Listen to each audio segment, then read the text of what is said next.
SP સાહેબ, હું હે ને તને કૃષ્ણ ફોટો નાખું, ઈ જ્યાં હોય ને ત્યાંથી એને ગોતીને મારી પાસે લે. હમણાં લેતા હાલો. હાલ આ તો ઓલો જ છે, કાલ મારે ભેગો ફરતો તો ઈ પાવલો ક્રિસ ક્યાં એને મુય કોલો પાણા ઉલાડતો તો ને ચશ્મા વાળો ઈ ક્યાં? સાહેબ મને તો કાંઈ ખબર નથી. હવે લંગુરિયા, એક તો તું હજી ઉગીને ઉભો થયો, એકાદો દંડો મારીશ ને તો બધું બકવા માંડી. એના કરતા સીધી રીતે કહી દે બધું. સાહેબ ચશ્મા વાળો રહ્યો ને એનું નામ નિશી છે ને કાતલી છે ને બે, મને આટલી જ ખબર છે, બીજી કઈ મને ખબર નથી.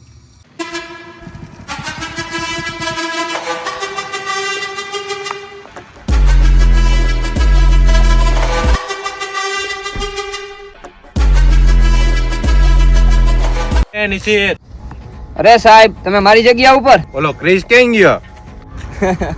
અરે સાહેબ તમે થોડાક મોડા પડ્યા, એ સવારની ફ્લાઇટમાં દુબઈ વયો ગયો. અને કેમ ખબર એ દુબઈ વયો ગયો? અરે સાહેબ તમે તો બહુ કરી. ગાંજો ઉગી ગયો, વેચાઈ ગયો, મને મારો ભાગે મળી ગયો, મેં મારી ગાડી લઈ લીધી, મારો બંગલો બનવા માંડ્યો. હવે તમે જવા દો. વાંધો નહીં, ઉપર આવો. તમે બે તમારા ધ્યાનમાં જ છો.